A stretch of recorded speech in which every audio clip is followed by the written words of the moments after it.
Hello friends, welcome to drama spoiler. Episode 5 देखने से पहले जल्दी से सभी सब्सक्राइब कर लो। तो जिंक्सिया और उसकी मेड राजमहल से भाग के चले आते हैं कैपिटल के अंदर। जिंक्सिया आज बहुत खुश थी क्योंकि उसे ड्रमस्टिक खाने को मिली। वो अब चाहती थी कि बाजार में रखी सारी अच्छी अच्छी चीजों को टेस्ट करे। तभी मेड पूछती है, मैडम आप क्या कर रहे हो? मेरे पल्ले कुछ नहीं आया। पहले तो हम वेजिटेबल बास्केट में पैलेस से निकले, फिर मौका देख के वहाँ से रफू चक्कर हुए, फिर एक घोड़ा गाड़ी करके नॉर्थ की ओर गए और फिर उतरते टाइम गाड़ी जो चला रहा था उसे बोले हम साउथ की ओर जा रहे हैं, लेकिन हम फिर से कैपिटल के अंदर चले आए। जिंक्सिया बोलती है, वो तो मैं उस मोलिन को बेवकूफ बनाने के लिए कर रही हूँ। जब उसे पता चलेगा मैं पैलेस में नहीं हूँ, वो कभी भी चारों ओर ढिंढोरा नहीं पीटेगा। वो सीक्रेटली गार्ड भेजेगा मुझे ढूंढने के लिए, लेकिन वो गार्ड साउथ और नॉर्थ के बीच उलझा रहेगा और हम कैपिटल के अंदर बिंदास मस्ती करेंगे, समझे कुछ? मेड बोलती है, मैडम तुझसे ग्रेट हो। फिर जिंक्सिया बोलती है, सुनो ना, चलते हैं एक ड्रेस खरीदते हैं, देखो मुझ में से वेजिटेबल की स्मेल आ रही है। फिर दोनों एक क्लॉथ स्टोर में जाते हैं, लेकिन वो दुकानदार जिंक्सिया को एक पुरानी ड्रेस देता है। तो जिंक्सिया बोलती है, यहाँ पे इतनी सारी अच्छी अच्छी ड्रेस है, फिर भी मुझे ऐसी अगली ड्रेस क्यों दिखा रहे हो? दुकानदार बोलता है, तुम्हारे जैसे मोटी को ड्रेस पहनने को मिल रहा है, यही बड़ी बात है, और तू उसमें भी अच्छी ढूंढ रही है। तुझे वो ड्रेस फिट भी होगी क्या? सुन, यहाँ पे सिर्फ 2 ही दुकान है जहाँ मोटी लड़कियों के लिए ड्रेस मिलता है, एक ये, दूसरा ही सामने, लेकिन वो भी मोटी है, इसलिए उसके दुकान में कोई नहीं जाता। बहुत जल्दी वो दुकान बंद हो जाएगा, उससे पहले जा वहीं से कुछ खरीद ले अपने लिए। जिंक्सिया ये सुनते ही गुस्सा हो जाती है। वो बोलती है, कस्टमर से ऐसी बात करते हैं, रुको मैं अभी रिव्यू में तुम्हें 1 स्टार देती हूँ। दुकानदार बोलता है, देखो ये पागल क्या बोल रही है। सुन, हमारी दुकान बहुत छोटी है, तुझे अगर पसंद नहीं आती तो खुद अपना खोल लेना दुकान। जिंक्सिया बोलती है, हाँ मैं ओपन कर लूंगी अपना दुकान और तुझसे भी अच्छी ड्रेस बेचूंगी, और उसके बाद तुम्हारे दुकान को कोई नहीं आने वाला, देखना। पर चलो यहाँ से। फिर वो दोनों वहाँ से चले जाते हैं। वो दुकानदार बहुत हंसता है। फिर जिंक्सिया एक प्लान बनाती है एक क्लॉथ स्टोर बनाने के लिए। मेड बोलती है, लेकिन मैडम हम ये घर खरीदने के लिए बहुत सिल्वर खर्चा कर चुके हैं, और एक प्लेस खरीदने के लिए उतना सिल्वर तो नहीं है हमारे पास। फिर जिंक्सिया बोलती है, फिकर नट, वो मैं कर लूंगी। फिर वो दोनों बाहर जाके लोगों को देखते हैं तो उन्हें पता चलता है वहाँ पे पतली लड़कियाँ ही अच्छी अच्छी सुंदर चमकीली ड्रेस पहनते हैं, लेकिन मोटी लड़कियों के लिए एक ही स्टाइल, बहुत ही अगली टाइप्स का।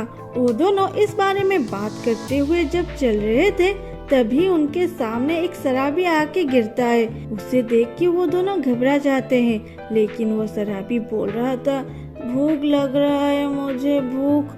तो जिंक्सिया उसे अपना खाना दे देती है। वो शराबी खाना क्या खाएगा, जिंक्सिया को देख के पागलों की तरह सपना देखने लगता है। वो तो दिन में ये सपने देख रहा था कि वो जिंक्सिया के साथ पार्क में घूम रहा है, रोमांस कर रहा है। उसे एक ही नजर में जिंक्सिया से प्यार हो गया था। जिंक्सिया को जब वो घूर रहा था, जिंक्सिया उसे एक चांटा मार के वहाँ से चली जाती है, ये बोलते हुए कि देखो यहाँ के लोग कितने खराब है। लेकिन इधर वो शराबी उठ के बोलता है, यार ये कितनी औसम है, और उसके पीछे पीछे जाने लगता है। जिंक्सिया फिर दूसरी लड़की के दुकान में जाके बोलती है, मुझे ये दुकान खरीदनी है।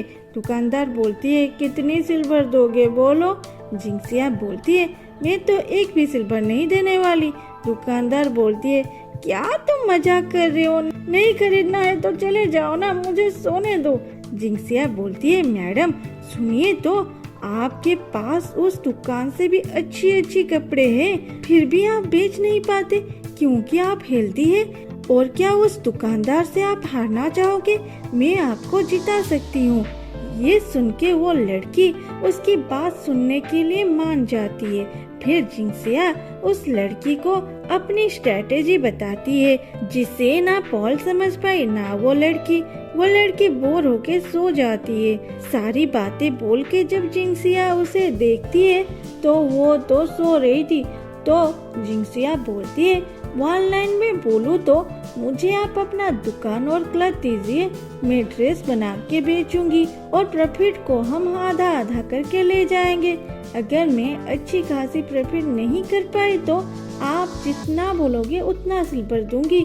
ये सुनते ही उस लड़की की आंख खुल गई और वो उठ के बोलती है, क्या सच में? तो मैं राजी हूँ। इधर राजमहल में मोलिन के पास मेड आके बोलता है, माजेस्टी रानी कहीं खो गए हैं। मैंने गार्ड को भी बोला था उन्हें ढूंढने के लिए, लेकिन वो ढूंढ नहीं पाए। तो मोलिन कुछ सोचते हुए बोलता है, मुझे इस बारे में पता है, रानी को यहाँ मन नहीं लगती थी, इसलिए मैं उन्हें दूसरे पैलेस को कुछ दिनों के लिए भेज दिया है। ये सुन के वो मेड वहाँ से चला जाता है। उसके बाद मोलिन न्यायी को बुला के पूछता है, जिंगसिया आप कहाँ है? तो वो बोलता है, रानी जी की सीक्रेट गार्ड से पता चला वो सिटी से बाहर गए और फिर से कैपिटल के अंदर चले गए। ये सुन के मोलिन बोलता है, सबसे डेंजरस प्लेस सबसे सेफ होता है। मेरे रानी आप तो बहुत ही स्मार्ट हो। इधर जिंगसिया और पॉल लोगों को इकट्ठा करके बोलते हैं, आज से ये दुकान हमारा है, हम आपको अच्छी अच्छी ड्रेस बना के देंगे। लेकिन जब लोगों को ये पता चलता है यहाँ पे मोटी लड़कियों के लिए भी अच्छी ड्रेस मिलेगी, सब अपने अपने रास्ते चले जाते हैं। जिंगसिया ये देख के सैड हो जाती है। ये देख के दूसरे दुकान का ओनर बोलता है, देखो कोई मुझे बोल रही थी मेरे दुकान बंद करेगी, लेकिन उसकी खुद के दुकान के ओपनिंग में भी कोई नहीं आए। तो जिंगसिया गुस्से से बोलती है, पर देखो तो कहीं कोई कुत्ता भौंक रहा है। ये सुन के वो दुकानदार उसके ओर आने लगता है और बोलता है, क्या मुझे कुत्ता बोली? एक तो तेरी दुकान में कोई नहीं है, मैं कुछ बोलूं तो मुझे सुनाती है, आज तो तुम्हें मैं नहीं छोड़ूंगा। तो जिंगसिया उसे मारते हुए बोलती है, बोल बोल क्या करेगी, बोल ना। आगे क्या जिंगसिया की आइडिया काम करेगी या दुकान के ओनर को उसे मुंह मांगा कीमत देना पड़ेगा? देखते हैं अगले एपिसोड में। Thanks for watching, love you all, bye bye.